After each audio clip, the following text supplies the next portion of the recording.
Hey, I'm hoping today will be a little bit better than yesterday was down in Perrysburg. I had to delete that. That was so pixelated.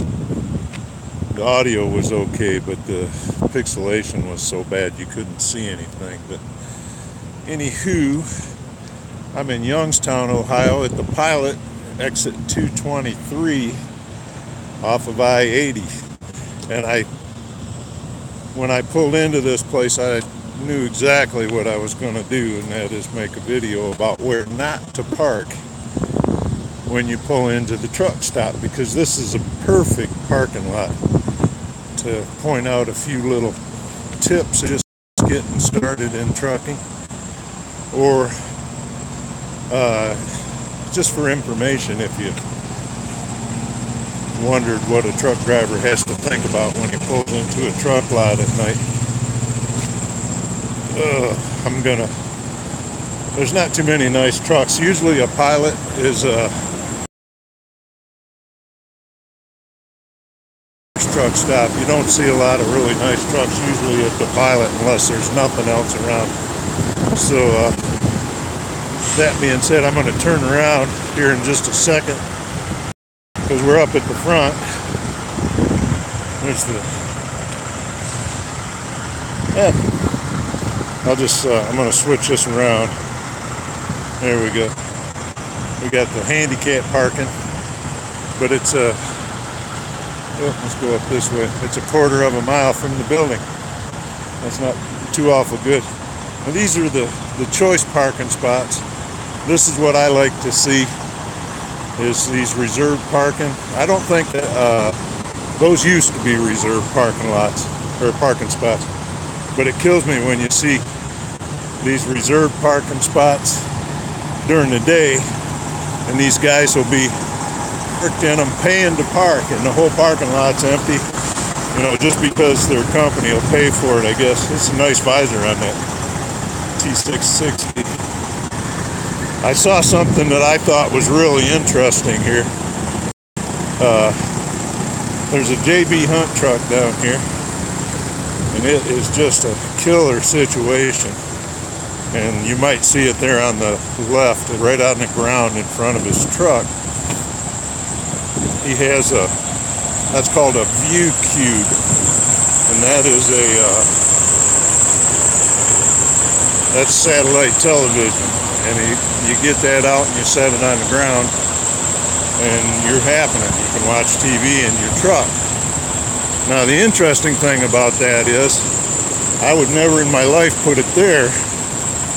I would put it on the driver's side, because what he set himself up for is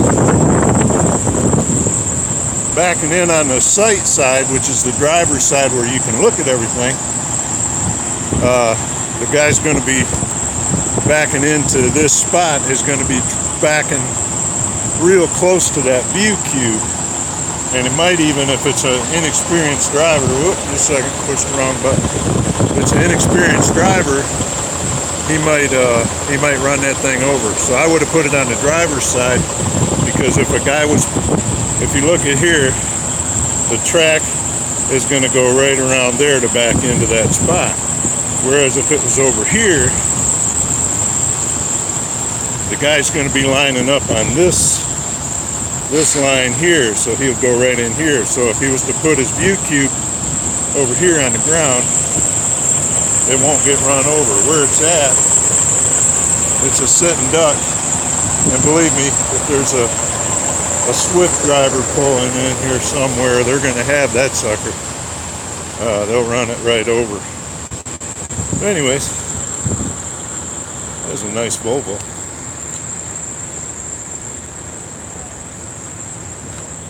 And nice Western Star. How you doing?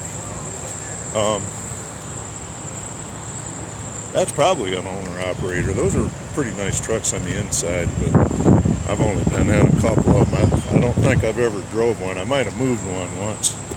Happy family camping out. Nice tanker. Ooh, now here we go. This is pretty cool. I don't know, you know, it's kind of weird. I really like these trucks. When I saw the one at the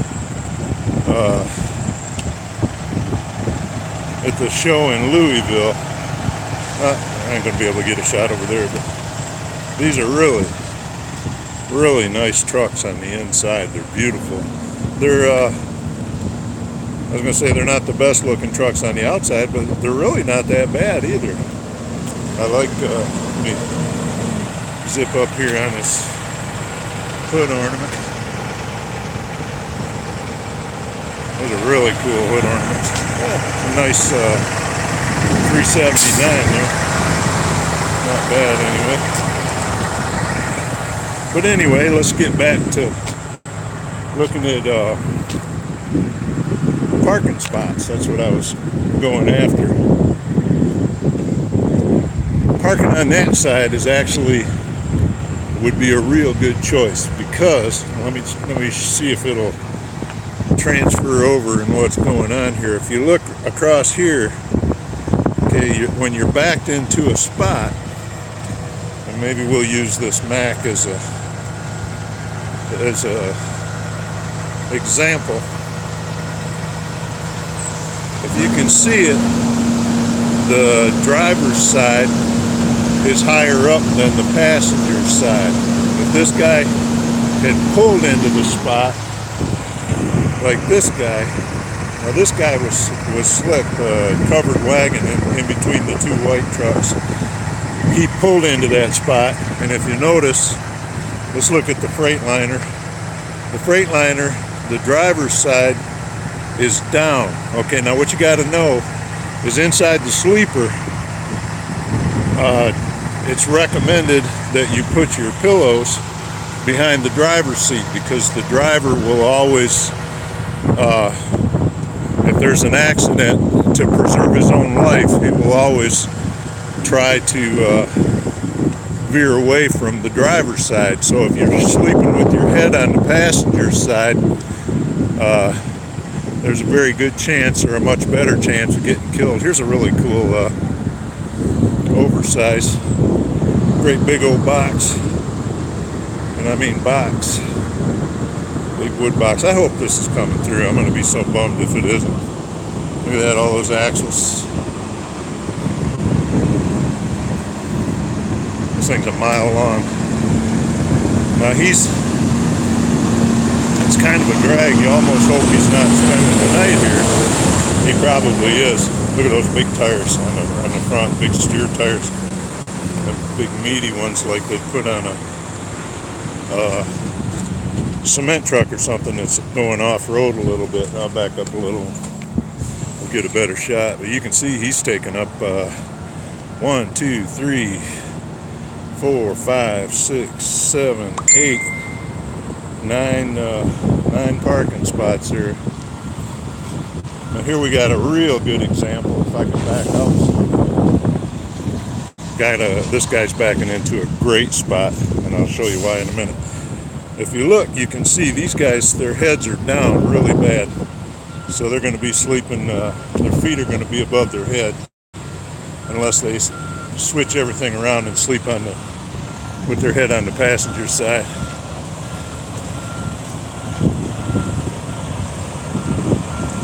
Okay, now here, this is my truck here, and hopefully you can see what's going on. I'm going to turn around. Oh, there's a dandy.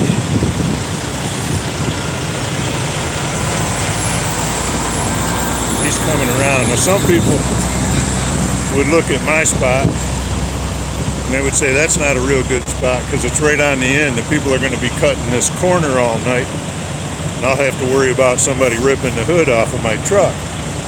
But as you can see, this guy's backing in. Those are all good spots. Your head's up higher than your feet in all of those spots, and it's a straight shot pulling out.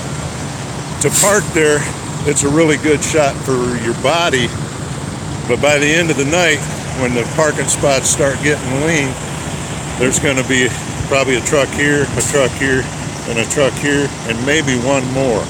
So there'll be another 4 trucks parked here, and all of those guys are going to have a hard time getting out. and the guy that backed in there, he's going to need to be off duty for 10 hours.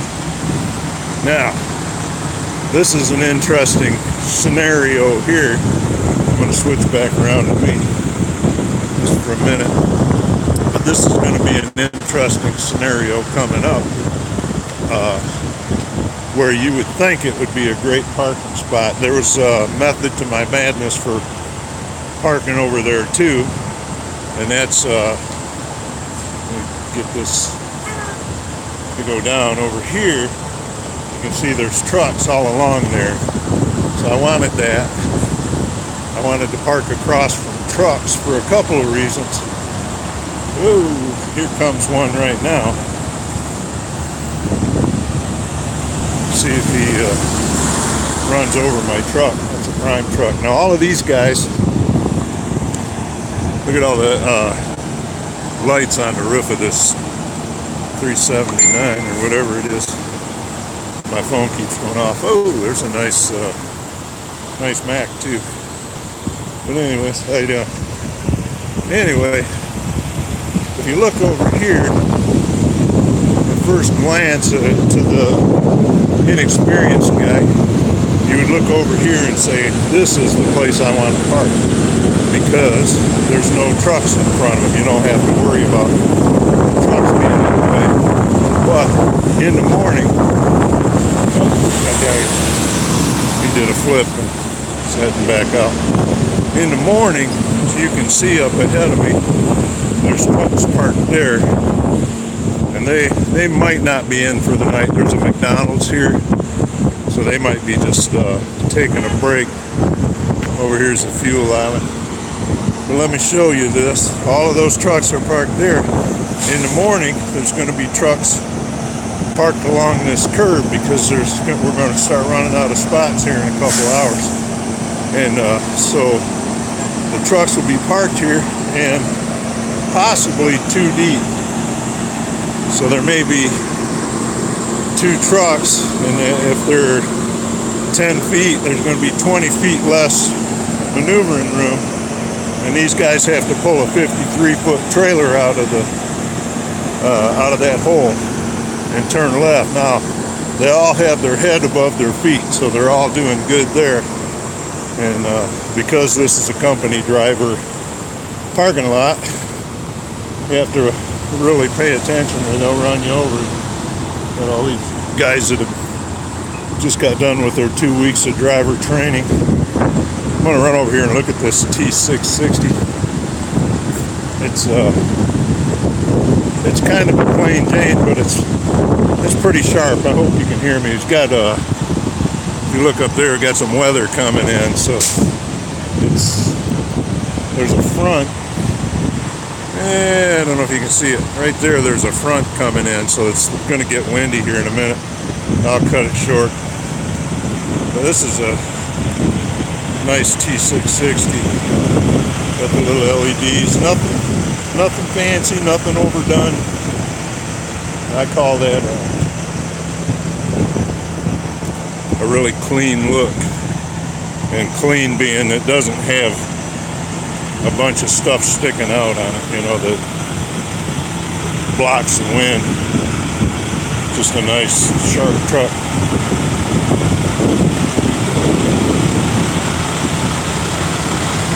Gross and hider.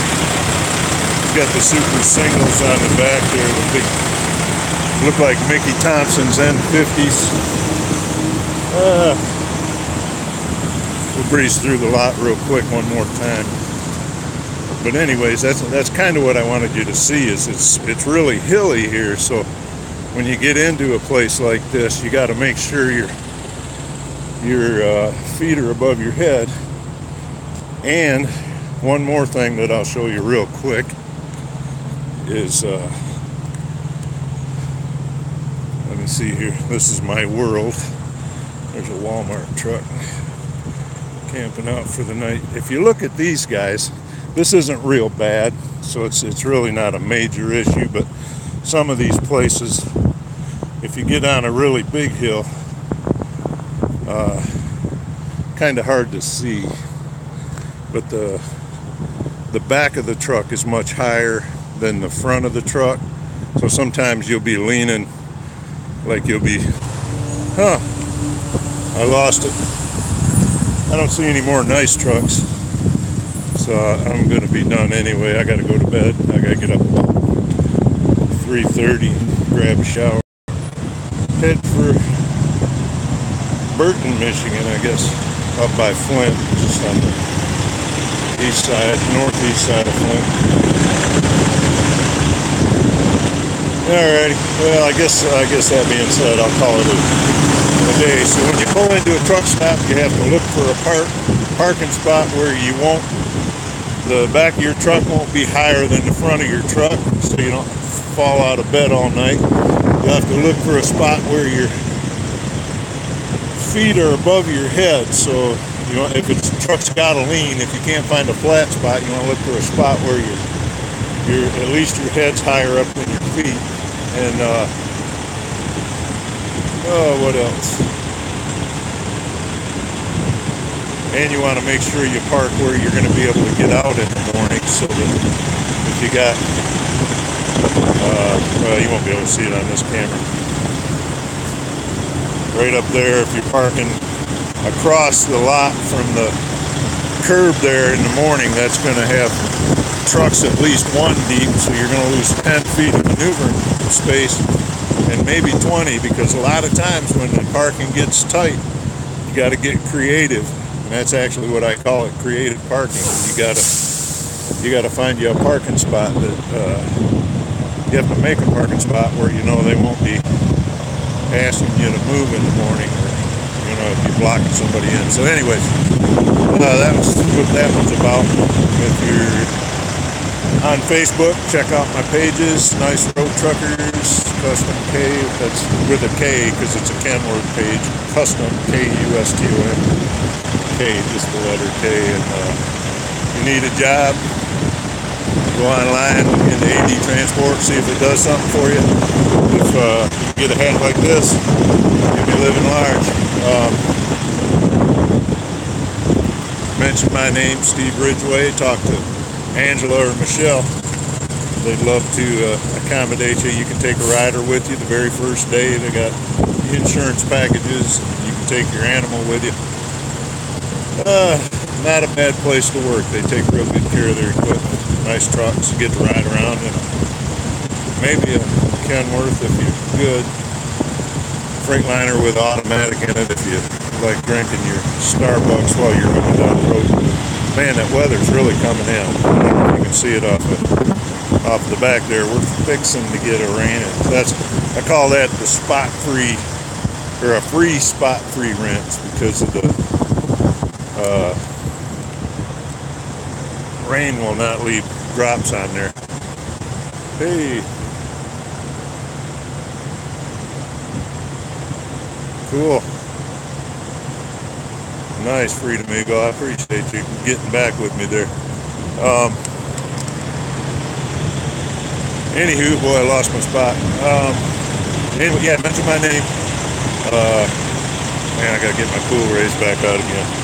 That's alright. Oh man, it went away. Oh well, there we go. Sweet, that's cool. Look for me soon on Patreon. I'll be doing some more stuff on there, a little more exclusive, a little bit cooler. I'm hoping to do some weeks in review, stuff like that, so should be interesting. Other than that, it's time for me to go to bed. I got to get up early in the morning, so have a good night there. Let's see that again. I hope that's not popping up on there. Have a great night, Freedom Eagle, and glad you stopped by. And we'll see you guys later. Wait a second. I'll get this to go down. Trans Am. Trying to sneak into a spot. Oh, and this is one of the ones that his head's going to be down below his feet. He's not going to have to. Ooh, he's going to run into somebody. He's not going to have to worry about getting out in the morning though. Maybe. I don't know, we'll see. Anywho, guys, oh, I gotta do that one more time. There we go. You guys have a wonderful night. I got a little dog in this truck next to me. He's gonna go crazy when I get up here. But there he is. You guys have a good evening, and we'll see you around.